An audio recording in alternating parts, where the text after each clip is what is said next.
마태복음 6장 16절에서 18절 말씀입니다. 마태복음 6장 16절에서 18절까지 말씀, 우리 한 목소리로 같이 하나님의 말씀 받도록 하겠습니다. 시작. 금식할 때에 너희는 외식하는 자들과 같이 슬픈 기색을 보이지 말라. 그들은 금식하는 것을 사람에게 보이려고 얼굴을 흉하게 하느니라. 내가 진실로 너에게 이르노니 그들은 자기 상을 이미 받았느니라. 너는 금식할 때에 머리에 기름을 바르고 얼굴을 씻으라. 이는 금식하는 자로 사람에게 보이지 않고 오직 은밀한 중에 계신 내 아버지께 보이게 하려 함이라. 은밀한 중에 보시는 내 아버지께서 갚으시리라. 아멘. 제가 신학교에 입학했을 때 자주 듣던 이야기가 있었는데 그 중에 하나가 금식 기도에 대한 내용이었습니다. 신학생들 사이에 선배 목사님들에 대한 어떤 이런 전설 같은 이야기가 보통 이 레전드라고 하잖아요. 전설 같은 이야기가 흘러내려오는데 어떤 목사님은 40일 금식 기도 후에 능력을 받았다. 40일 금식 기도 후에 영적인 능력이 생겼다. 마치 40일 금식 기도를 하고 신령한 사람이 된 것처럼 이 신학생들의 입을 통해서 내려오면서 동경과 부러움의 대상이 되곤 하였습니다. 그래서 신학생들은 그런 꿈을 꾸는 거죠. 나도 언젠가 목회를 하면, 개척을 하면 40일 금식 기도에 도전해 보리라. 그래서 저런 능력을 한번 받아보리라. 뭐 이런 꿈을 꾸거든요. 요즘에는 그런 꿈을 안 꾸죠. 요즘 신학생들은 그때 신학생들이 가지고 있는 몇 가지 그런 게 있었어요. 기도원에 가서 소나무 하나 뽑는다. 기도하면서 나무 붙들고 기도하면서 소나무 하나 뽑아야지 된다. 뭐 이런. 그래서 40일 금식 기도에 대한 어떤 그런 로망이 다 있는 거예요. 그러나 나중에 알게 된 것은 이러한 금식 기도가 얼마나 샤머니즘적이고 미신적인 것인지, 자기 자랑을 드러내고 자기를 드러내는 이게 신앙 경력을 부정적으로 사용하는 굉장히 안 좋은 것이라는 것을 알게 된 것이, 나중에 보니까 그러한 생각을 가지고 40일 금식 기도에 도전했다가 평생 건강을 잃어버리는 분도 많이 알게 됐고, 나중에 그 40일 금식 기도를 하다가 실제로 주님 앞에 빨리 가신 분들도 많이 있다는 것을 알게 됐어요. 40일 금식 기도에 성공한 사람은 마치 자신이 예수님이라도 된 것처럼, 자신이 신령한 사람이 신령님이 된 것처럼 그렇게 자신의 신앙 경력에 그걸 넣는 거예요. 그래서 어떤 분은 전 실제로 명함에 이렇게 쓴 분도 봤습니다. 명함뿐만 아니라 이분을 소개할 때, 부흥사로 이분을 소개할 때 40일 금식 기도 4회 성공. 이런 거를 그 자신의 경력에다 쓰는 거예요. 만약 이러한 의미의 금식 기도라면 그 금식 기도는 하지 않는 것이 훨씬 낫습니다. 전에도 제가 여러분에게 한번 부끄러운 고백이지만 한 적이 있었습니다. 제가 신학대학에 입학하기 전에 일주일 금식 기도를 작정하고 기도원에 올라갔었습니다. 그때 무슨 기도 제목이었는지는 잘 기억은 나지 않아요. 그러나 중요한 기도의 제목이었었던 것 같은데, 어쨌든 나름대로 첫 금식 기도에 대한 작정을 하고 금식 기도를 하려고 기도원에 올라갔는데, 사실은 제가 제일 약한 게 금식이거든요. 사실은 그렇잖아요, 여러분. 우리가 바쁘게 일을 하다 보면 한 끼 두 끼 안 먹을 때도 있고, 어떤 경우에는 하루 그냥 굶을 때도 있어요. 그런 때는 사실은 그렇게 배고프다고 느끼지는 않아요. 그런데 이 금식 기도를 하겠다고 기도원에 올라갔는데 금식을 한다는 생각 때문인지 한 끼를 굶어도 벌써 배가 너무 고픈 거예요. 두 끼, 세 끼를 굶어서 하루를 금식을 했는데 얼마나 배가 고픈지 아무 생각도 나지 않고 기도도 되지 않는 거예요. 그래서 제가 그날부터 했던 게 뭐냐면 막 잠을 자기 시작했어요. 왜냐면 깨어있으면 이 시간이 안 가니까 잠이라도 자고 나면 시간이 빨리 갈 것 같아서 잠을 잤어요. 사실은 기도하러 올라간 건데 기도는 안 하고 잠만 계속 자는 거예요. 그런데 신기한 것은 그 깊은 잠을 자고 오래 잔 것 같은데 자고 일어나면 한두 시간밖에 안 지나 있는 거예요. 첫날부터 이랬으니 그 기도원에서 있는 시간들이 제게 얼마나 너무 배가 고파가지고 기도가 안 되는 거예요. 그래서 3일째가 되는 날 내가 이러다가 죽겠다. 이러다가는 큰일 나겠다. 일주일 작정하고 올라갔는데 3일째 되는 날 내려왔어요. 그리고 그것도 또 내려왔다고 3일 금식이라도 하겠다고 12시까지 참았다가 12시 딱 되자마자 죽 끓여 먹었거든요. 지금 생각하면 이거 얼마나 부끄러운지 몰라요. 저는 그때 깨달았던 것이 금식도 이게 내 의지로 해서는 안 되는구나. 내 의지로 할 수 있는 게 아니구나. 내가 며칠 작정해서 하겠다 한다고 할 수 있는 게 아니구나. 나중에 이제 금식을 하면서 3일이 굉장히 이 3일이 첫 번째 고비거든요. 그리고 일주일이 고비고. 그런데 이것도 내가 내 의지로 며칠 하겠다 이거 하는 것 자체가 나중에 내 의가 드러나는 거예요.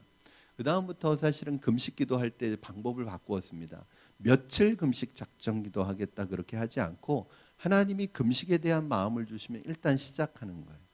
그래서 힘 주시면 하루 더 하고 힘 주시면 하루 더 하고 그렇게 해서 금식을 했었습니다.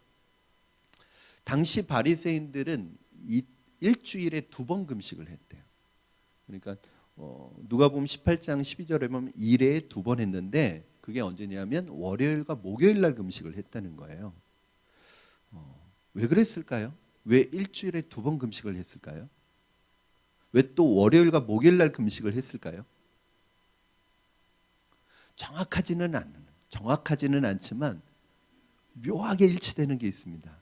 무엇이냐면 당시에 월요일과 목요일에는 예루살렘에서 장이 열리는 날이었대요.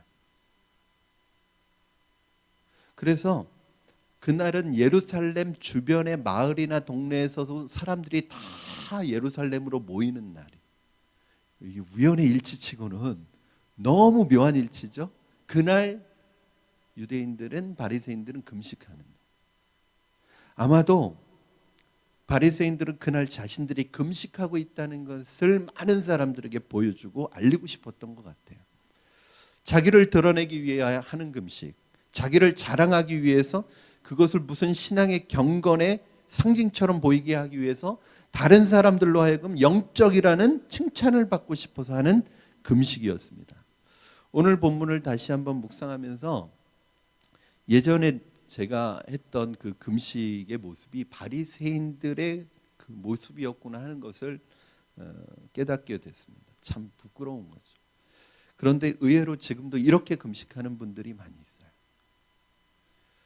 금식기도 하고 나서 그것을 자랑으로 여기고 금식기도 하고 나서 자기가 금식기도 했다는 것을 동네방네 광고하고 다니고 사람들이 알아주기를 바라고 그렇게 대놓고 말은 하지 않을지라도 은근히 내가 금식했다는 것을 은근히 나타내려고 하는 사람들이 많이 있습니다. 주님께서 이러한 금식에 대해서 오늘 어떻게 생각하시느냐? 16절 말씀 여러분 한번 같이 보시겠습니다. 16절 시작. 금식할 때에 너희는 외식하는 자들과 같이 슬픈 기색을 보이지 말라. 그들은 금식하는 것을 사람에게 보이려고 얼굴을 흉하게 하느니라. 내가 진실로 너에게 이르노니 그들은 자기 상을 이미 받았느니라. 아멘. 예수님께서는 이런 금식에 대해서 경계하셨습니다. 여기에서도 바리새인의 금식을 나타내는 굉장히 상징적인 단어가 있는데 금식을 하는 이유를 뭐라고 설명을 하고 있죠? 사람에게 보이려고. 이런 금식 기도는 아무런 힘과 능력도 나타나지 않습니다.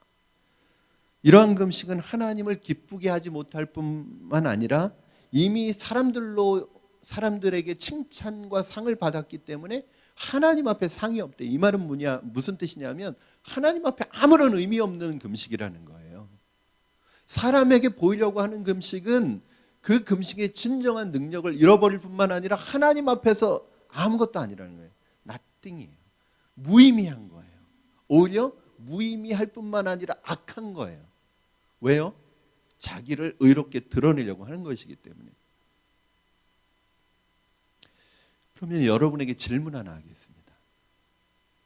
금식을 해야 됩니까? 안 해야 됩니까? 하지 말아야 됩니까? 해야 됩니까? 오늘 본문을 잘못 이해하면 예수님께서 금식에 대해서 부정적으로 말씀하시는 것 같은 느낌을 받을 수도 있어요. 실제로 어떤 분들은 금식에 대한 무용론을 얘기합니다. 금식 필요 없다는 거예요. 그거는 이스라엘 사람들이나 유대인들이나 했던 것이고 그거는 율법적인 것이기 때문에 오늘날은 금식은 할 필요 없다. 금식은 필요 없다. 금식에 크게 관심 가질 필요 없다. 이렇게 해서 아예 금식 자체에 대해서 무용론을 얘기하는 분들도 있어요. 그래서 이제 요즘은 이 금식이라는 단어가 굉장히 우리의 신앙생활에 있어서 낯설고 해도 그만 안 해도 그만인 것처럼 비춰지기도 합니다. 그러나 금식은 우리 신앙생활에 굉장히 유익하고 좋은 것입니다. 금식을 반드시 해야 되는 것은 아니에요. 금식을 율법처럼 반드시 해야 되는 것은 아니지만 그렇다고 해서 할 필요가 없는 것도 아닙니다. 오히려 오늘 본문은 사실 금식을 금지하는 말씀이 아니라 금식을 잘하면 바르게 하면 좋은 것이라는 것을 설명하는 말씀이에요. 오늘 18절 말씀 여러분 한번 같이 읽어주시기 바랍니다. 18절 시작. 이는 금식하는 자로 사람에게 보이지 않고 오직 은밀한 중에 계신 내 아버지께 보이게 하려 함이라. 은밀한 중에 보시는 내 아버지께서 갚으시리라. 아멘. 금식 기도를 바르게 하면 놀라운 은혜를 체험하는 통로가 된다는 거예요. 우리는 그 증거를 예수님에게서 찾을 수 있습니다. 예수님께서는 공생애를 시작하시기 전 어떻게 시작하셨죠? 광야에서 40일 동안 금식하는 것으로 공생애를 시작하셨어요. 그리고 사단의 이 금식기도 이후에 사단의 시험을 이기시고 승리하실 수 있었어요. 예수님이 40일 금식기도 하신 이것을 따라서 이제 사람들이 금식기도를 40일을 목표로 두고 하시는 분들이 있는데 40일 하면 예수님 같아지려고 하는 것인지 예수님보다 더 예수님 같아지려고 하는 것인지 모르겠지만 유대인들은 금식을 어떻게 하냐면 일주일에 2번 그리고 1년에 한 번 했대요. 기본적으로는 사실 1년에 한 번 하는 게 유대인들의 금식 기도거든요. 원래는. 왜냐하면 대속죄일 날. 그런데 예수님께서 40일 금식 기도를 통해서 공생애를 시작하셨어요. 그러니까 금식 기도라는 것은 잘하면 우리에게 굉장한 은혜의 통로가 됩니다. 그러므로 우리가 금식을 바르게 할 수 있다면 하나님께서 주시는 축복과 상이 있습니다. 은혜가 있습니다. 그렇다면 금식 기도가 하나님의 은혜의 통로가 될 수 있다면 우리의 신앙생활에서 잘 활용하면 좋을 것 같아요. 그러면 언제 금식을 해야 될까? 금식은 분명히 필요한데 언제 금식을 하면 좋을까요? 성경에서는 기본적으로 가장 대표적인 게 3가지의 경우의 금식을 합니다. 첫 번째, 언제냐? 중요한 결단과 사역을 앞두고 금식하며 기도할 수 있습니다. 예수님께서는 공생애를 시작하실 때 이제 엄청난 사역의 시작을 앞두고 광야에서 40일간 금식 기도하셨습니다. 우리 인생에 중요한 결정과 결단과 어떤 사역을 앞에 두고 있을 수가 있습니다. 정말 중요한 결정과 결단 앞에서 우리의 영을 주님 앞에 집중시키고 심지어는 우리의 먹는 것, 가장 기본적인 욕구를 절제하면서 이것마저도 주님 앞에 집중해서 주님 앞에서 지혜롭고 주님의 인도하심을 정확히 받기 위해서 결단할 때 또 큰 사역을 앞두고 있을 때 주님 앞에서 그것을 승리로 이끌기 위해서 금식하며 기도할 수 있다는 것입니다. 저도 제 인생의 중요한 시기와 결정을 앞두고 항상 하나님 앞에 금식하면서 기도했었습니다. 그리고 제 의지와 그렇게 할 때 제 의지와 뜻과는 상관없이 하나님께서 그 기도를 통해서 제 삶을 아주 강력하게 인도해 주셨던 그런 경험들이 있습니다. 영적으로 민감하여지고 그 결정에 대해서 하나님의 뜻을 분별하여 하나님이 원하시는 길을 가도록 하는 기도였습니다. 이게 그러니까 금식 기도라는 게 심지어 먹는 것까지도 절제하면서 우리의 모든 영과 혼과 육을 주님에게 집중시키는 거예요. 그래서 주님 앞에서 우리 영적으로 민감하게 주님의 분별을 받아서 우리의 그 결정과 결단을 이끌어 가도록 하시는 것이 있습니다. 사랑하는 여러분, 혹시 여러분 앞에 중요한 결단과 결정을 앞에 두고 있거나 또 중요한 큰 정말 중요한 사역들을 준비하고 있다면 주님 앞에 기도로 특별히 금식하며 기도하는 것을 여러분에게 추천을 드립니다. 그것은 다른 것과 또 다른 하나님의 또 다른 은혜를 경험하는 통로예요. 그러나 저는 모든 것을 다 이렇게 금식 기도하며 하지는 않습니다. 그러나 제 인생에서 아주 중요한 결정들에 대해서는 하나님 앞에 그렇게 하면서까지 기도하는 이유는 왜냐하면 이 순간 이 선택은 지금밖에 할 수 없는 것입니다. 그리고 이 한 번의 결정이 내 인생의 운명을 바꾸어 놓을 수도 있는 것이기 때문에, 그리고 내가 해야 될 이 일이 내 힘으로는 도저히 감당할 수 없는 주님의 은혜, 전적인 주님의 은혜가 임해야 되는 일이기 때문에 그렇게 합니다. 여러분의 인생의 중요한 결정을 앞두고 있다면 하나님 앞에서 그 결정에 대한 지혜가 필요하거든. 그리고 시험을 이길 수 있기 위해서 금식하며 기도해 보시기 바랍니다. 두 번째는 언제 이스라엘 백성들이 유대인들이 금식하며 기도했느냐? 이건 그들의 습관이 아니라 성경에 나와 있는 것입니다. 위기와 절망 앞에서 금식하며 기도했습니다. 위기는 두 가지 위기가 있어요. 이스라엘에게는 하나는 국가적인 위기가 있고 하나는 개인적인 위기가 있어요. 국가적인 위기, 예를 들어서 에스더는 페르시아의 왕비로 있었잖아요. 그때 자신의 동족들 유대인들이 한 번에 이 하만이라는 사람에 의해서 몰살당할 수 있는 그 계획을 알게 됐어요. 그러니까 이제 자신의 민족이 지금 몰살당할 위기에 처해 있어요. 그때 에스더가 했던 게 뭐죠? 금식하면서 기도하면서 내가 죽으면 죽으리라 하고 아에스로 왕에게 나아가잖아요. 그때 에스더가 자신만 금식할 뿐 아니라 이스라엘 민족에게 금식을 선포하고 함께 기도하자고 하고 나가요. 그래서 우리나라에 에스더 기도운동 본부가 있는지 모르겠는데 뭐 그렇게 긍정적인 지금 역할을 하고 있지는 않습니다. 어쨌든 국가적인 위기에 있을 때 이스라엘은 베옷을 입고 금식하며 철저하게 하나님 앞에 무릎 꿇고 하나님의 도우심을 구했습니다. 어쩌면 저는 오늘 우리가 지금 지내고 있는 이 시기가 정말 우리 믿는 사람들이 금식하면서 기도해야 될 때가 아닌가 하는 생각이 들었습니다.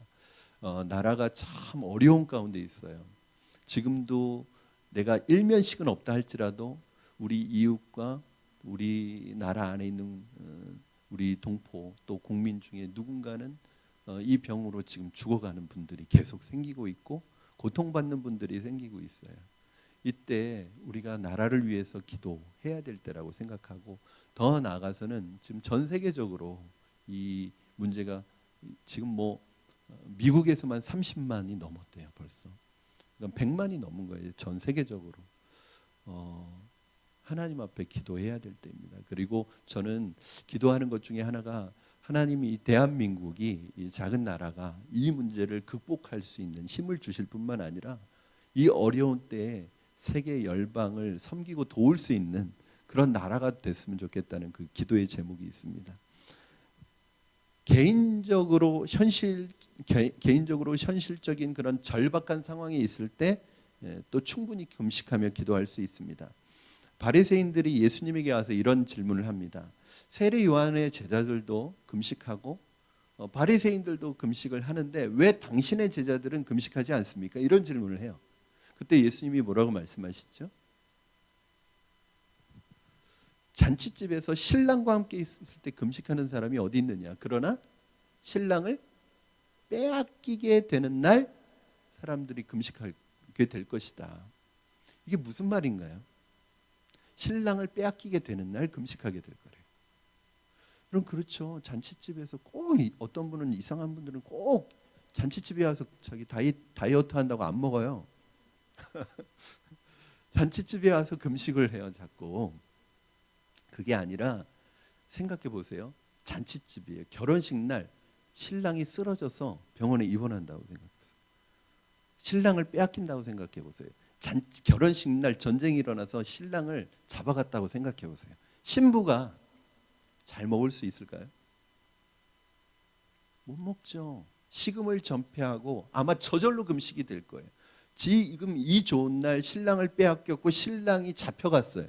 그런데 누가 밥이 넘어가겠냔 말이에요. 그런 날은 금식하지 말래도 금식하게 될 거라는 거예요, 예수님이. 무슨 말이에요? 내가 절박한 내 절망스러운 상황이 되면 금식해야 되는 순간이라는 거예요.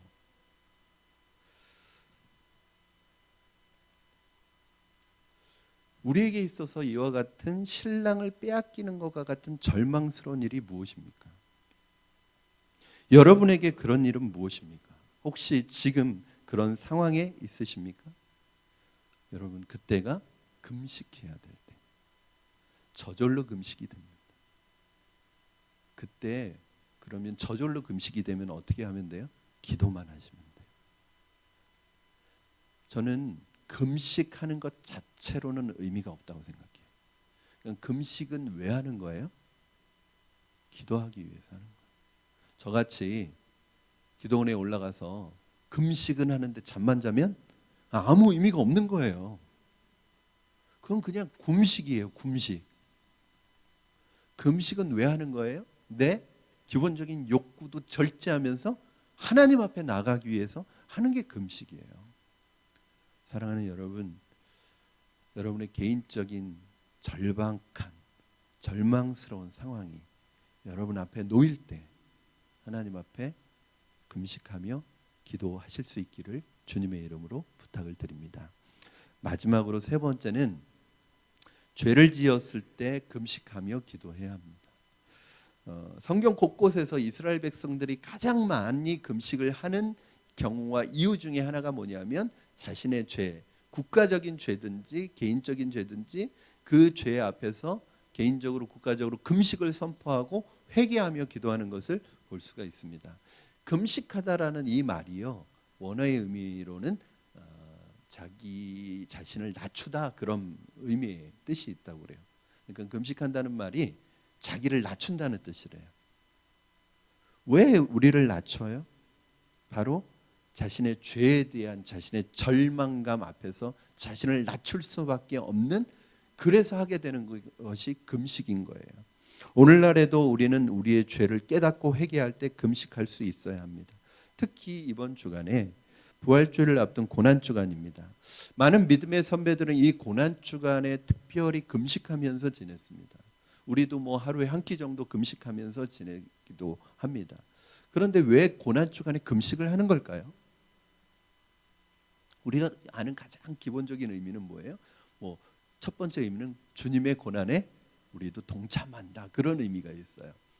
근데 사실은 한 끼 금식한다고 고난에 동참한다는 것은 사실은 우리가 생각해도 조금 죄송해요. 저는 더 중요한 의미가 있다고 생각해요.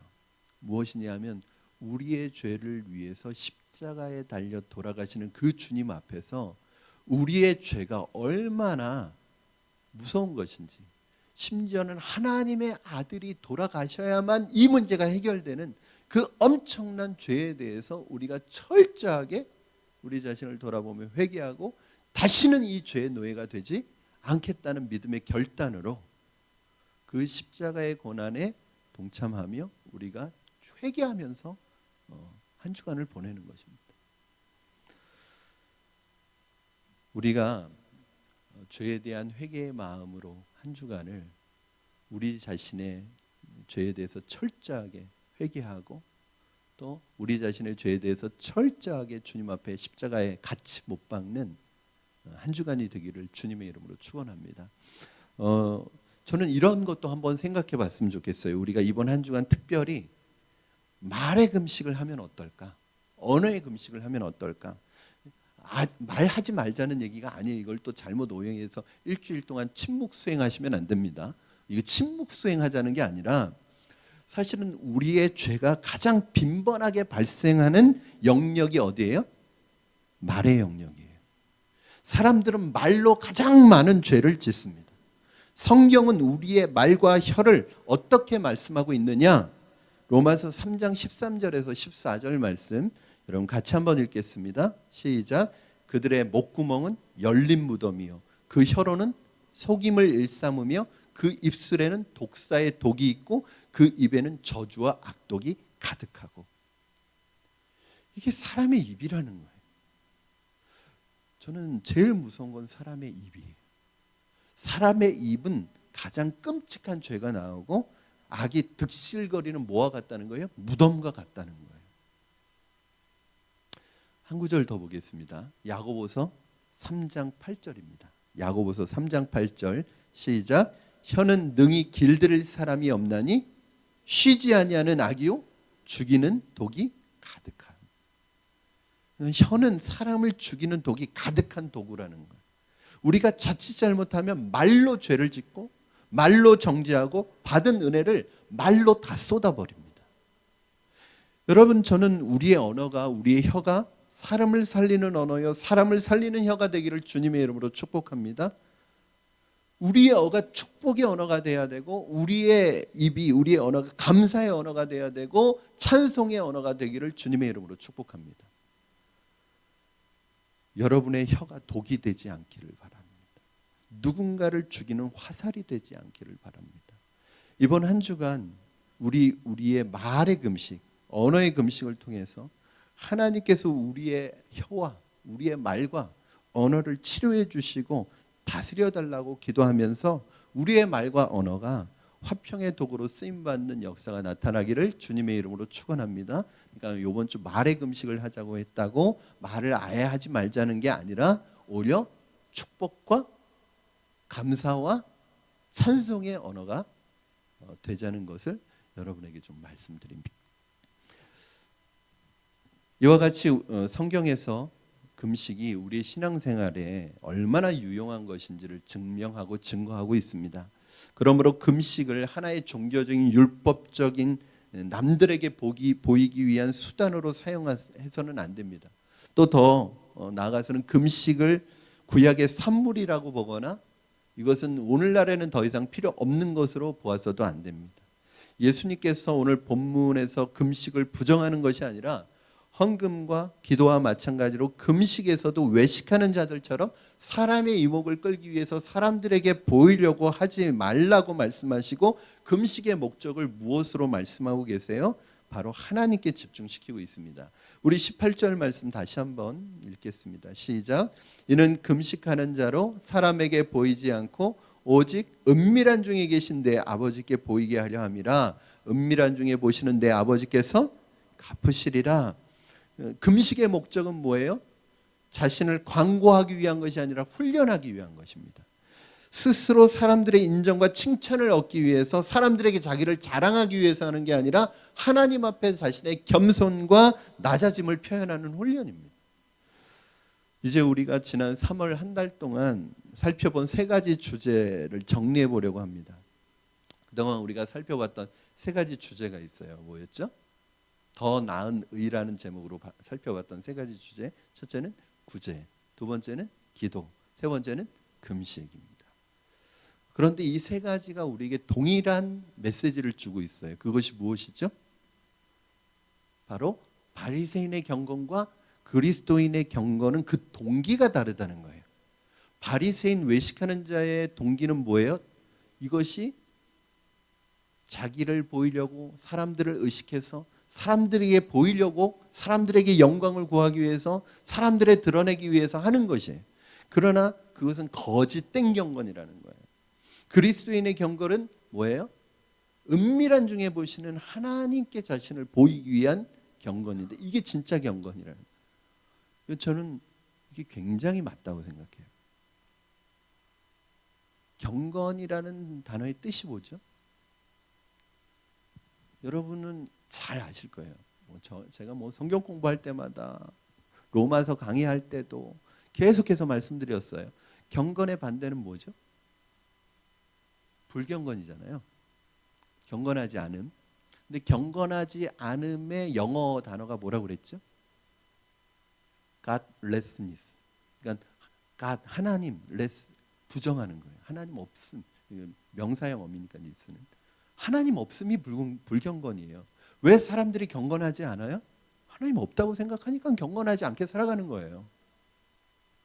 그러니까 사람들은 왜 죄를 지어요? 하나님 없다고 생각하니까 죄를 짓는 거잖아요. 그럼 경건은 뭐겠어요? 반대로 뒤집으면 불경건이 하나님 없음이니까 경건은 하나님 있는 거죠. 하나님을 의식하며 살아가는 게 경건한 거예요. 자, 그러면 이 구제와 기도와 금식을 다시 여기에 대입해 보면 진짜 경건한 사람은 누구예요? 하나님을 의식하면서 살아가는 사람. 구제를 하던 헌금을 하던 기도를 하던 금식을 하던 사람을 의식하는 게 아니라 내 곁에 계시는 하나님을 의식하면서 그것을 하는 사람이 경건한 사람이라는 거예요. 그게 진짜 경건이라는 거예요. 마태복음에서 6장에 우리가 살펴본 6장 초반부에 반복되는 구절이 뭐냐면 사람에게 보이려고 사람에게 영광을 받기 위해 사람 앞에서입니다. 이렇게 다른 사람을 의식하는 것은 언뜻 생각하기에 다른 사람을 위하는 것처럼 보이지만 사실은 이 사람 마음속에는 다른 사람을 위하는 게 아니라 누구를 위하는 거예요? 자기 자신을 위하는데 몰두가 되어 있는 거예요. 자기 자신, 자기 중심적인 사람이 특징입니다. 로이드 존스 목사님이 이 부분을 해석하시면서 이렇게 말씀하셨어요. 궁극적으로 우리가 주위 사람들을 기쁘게 하는 유일한 이유는 우리 자신을 기쁘게 하기 위해서다. 이것을 정리하면 이렇게 말씀할 수 있어요. 사람을 의식하면 자기를 의식하는 것이고 하나님을 의식하면 자기를 의식하지 않게 된다. 그렇다면 해결책은 분명합니다. 우리가 하나님을 너무나 의식한 나머지 나 자신을 의식하지 않게 되는 여러분 되기를 주님의 이름으로 축원합니다. 사실 그 어느 누구도 완전히 은밀하게 행할 수 없다는 거예요. 여러분 이걸 잘 기억하셔야 됩니다. 은밀하게 하는 게 목적이 아니에요. 또 어떤 분은 은밀하게 하는 데만 몰두하는 분이 있어요. 그런데 어느 누구도 은밀하게 할 수 있는 사람은 없어요. 이 세상에 비밀은 없어요. 그러니까 은밀한 데 목적을 두면 안 되고 누구를 의식하느냐가 중요한 거예요. 그러니까 온전히 우리의 말이나 생각이 은밀할 수 없어요. 그럼 중요한 건 뭐예요? 누가 지켜보느냐가 중요한 거예요. 우리는 구경꾼이 있다는 거예요. 외식이라는 단어 우리 첫날 3월 첫째 주에 살펴볼 때 외식하다라는 이 단어가 무슨 뜻이라고 그랬죠? 기억나십니까? 전사님 이거 문제로 내셔야 됩니다. 기억나시나요? 외식한다는 뜻이 연기한다는 뜻이라고 그랬잖아요. 연기. 연기는 뭐예요? 진짜가 아니에요. 조금 더 자극적인 언어로 바꾸면 쇼하는 거예요. 연기하는 거예요. 실제가 아닌 거예요. 왜? 사람들에게 그렇게 속이는 거예요. 그때 제가 그랬잖아요. 연기자는 그러나 문제가 안 돼요. 왜냐하면 사람들도 이 사람이 연기하는 걸 알고 보기 때문에. 그런데 그리스도인들이 연기하면 그거는 큰일 나는 거예요.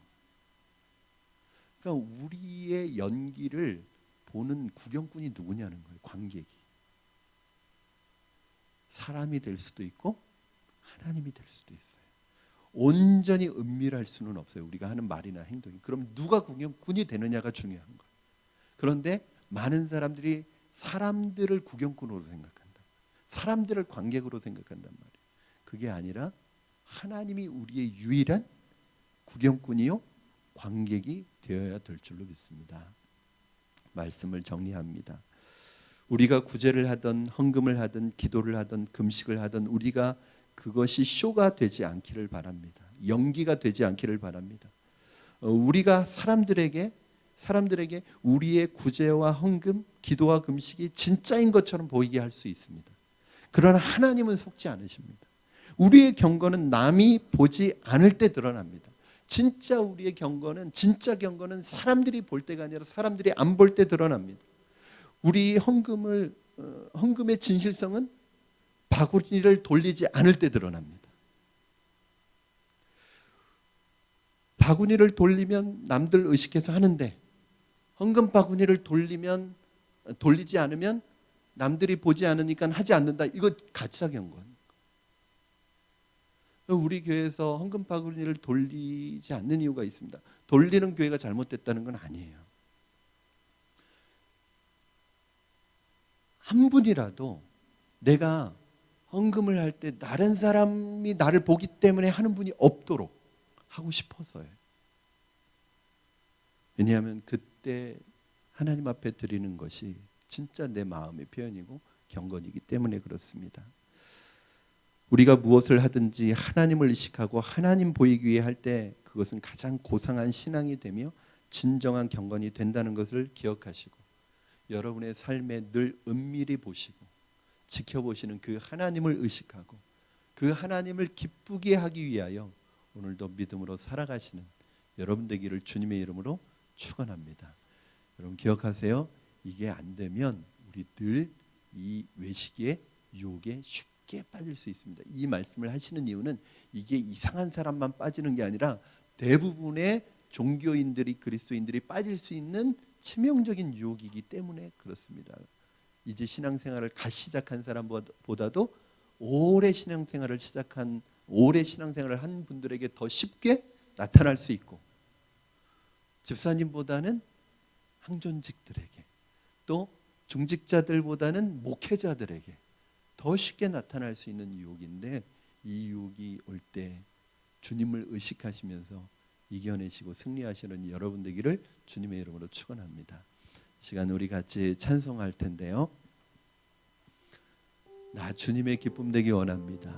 사람을 기쁘게 하기 위한 것도 아니고 나 자신을 기쁘게 하기 위한 종교적인 삶을 살아가는 게 아니라 사람들이 보지 않는다 할지라도 주님 내 삶이 하나님의 기쁨이 되기를 원합니다. 하나님을 기쁘게 해드리는 하나님의 자녀들이 되기를 원합니다. 우리의 중심이 하나님께 집중하기를 원합니다. 그런 마음으로 우리 이 찬양 하나님 앞에 드리겠습니다.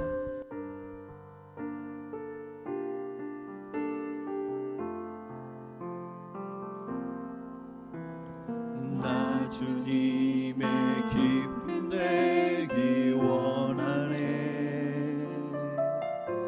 내 마음을 새롭게 하소서. 새 부대가 되게 하여 주사.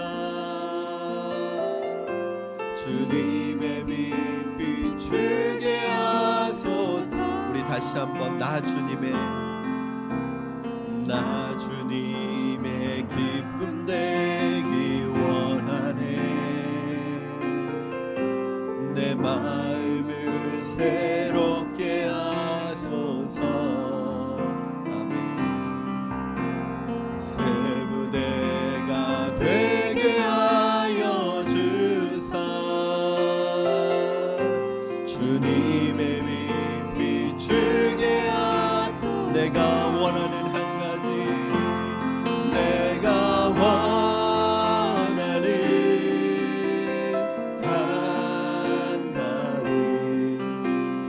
주님의 기쁨이 되는 것. 아멘. 내가 원하는 한 가지 주님의 기쁨이 내가 원하는 한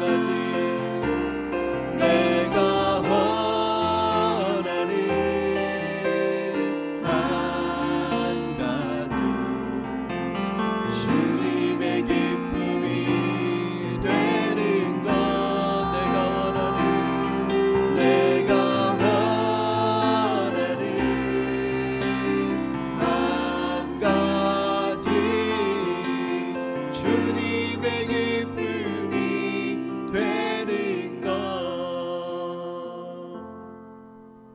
우리 이 시간에 같이 오늘 주신 말씀 붙들고 합심하며 결단하며 기도하실 때 하나님 우리의 삶이 다른 사람을 의식하고 나 자신을 의식하는 삶이 아니라 하나님을 의식하는 삶이 되게 하여 주시옵소서. 하나님을 바라보는 삶이 되게 하시고 우리의 삶의 모든 말과 행동과 우리가 하는 모든 것들이 주님에게 기쁨이 되는 삶이 되게 하여 주시옵소서. 하나님, 이번 한 주간 우리의 삶을 살아갈 때, 특별히 고난주간 주님의 고난에 동참하고 묵상하는 한 주간이 되게 하여 주시고, 주님 앞에 더 진실하게 우리를 드러내고 주님 앞에 나가 주님과 동행하는 한 주간이 될 수 있게 해달라고, 그렇게 주신 말씀 붙들고 믿음으로 결단하며 기도하시겠습니다. 살아계셔서 역사하시는 하나님 아버지, 주님의 은혜를 감사합니다. 아버지 하나님, 우리의 삶에서 아버지 다른 사람을 의식하고 다른 사람을 기쁘게 하기 위하여, 사람을 기쁘게 하기 위하여 하는 모든 말과 행동이 결국은 나를 기쁘게 하기 위한 함정임을 오늘 고백합니다. 주님, 우리의 말이나 우리의 행동에 있어서 철저하게 주님만 의식하게 하시고 주님만 바라보게 하시고 주님을 기쁘게 하는 말과 행동이 되도록 축복하여 주시옵소서. 아버지 하나님, 우리를 붙들어 주시옵소서. 아버지, 우리가 주님 은밀한 중에 계시는 주님을 바라보게 하여 주시옵소서. 주님을 의식하는 삶을 살아가게 하여 주시고 주님께 기쁨이 되는 삶이 되게 하여 주시옵소서. 이번 한 주간 고난 주간을 보내며 우리의 삶이 주님 앞에서 아름답게 준비되게 하시고 주님과 동행하게 하시고 주님의 고난에 동참하며 철저하게 우리의 죄에 대해서 회개하는 한 주간이 될 수 있게 하여 주시고, 부활의 기쁨을 함께 주님과 맛보는 다음 부활주일이 될 수 있도록 준비되게 하여 주시옵소서. 살아계신 하나님 아버지, 우리의 예배를 받으시고 우리의 삶을 받으시는 유일한 우리의 관객 되시는 주님 앞에 오늘도 우리의 말과 삶과 행동으로 나아가게 하여 주시고, 우리의 삶 속에서 그 누구를 의식하여 혹시라도 하나님의 마음을 아프게 해드리는 일 없도록 날마다 우리의 경건의 중심이 하나님을 의식하고 하나님을 모시고 하나님과 동행하는 삶을 살아가는 우리가 되게 하여 주시옵소서. 우리 안에 있는 외식의 독소가 자라지 못하도록, 뿌리 내리지 못하도록 오늘 이 말씀을 통하여 믿음으로 결단할 때 예수의 이름으로 뽑아지게 하여 주시고, 이번 한 주간 고난 주간 주님의 고난에 동참하며 주님의 고난을 묵상하며 살아갈 때 우리의 죄가 철저하게 주님 앞에 못 박아지게 하여 주시고, 입술로 삶으로 행동으로 짓는 모든 죄 앞에서 하나님을 철저하게 의식하는 삶으로 전환되어질 수 있도록 도와주시옵소서. 그리하여 다음 주일 부활주일을 맞이할 때 하나님, 모든 우리의 정과 욕심과 죄를 십자가에 못 박고 주님과 함께 부활의 기쁨과 감격을 누리는 우리가 될 수 있도록 축복하여 주시옵소서. 예수님의 이름으로 기도하옵나이다. 아멘.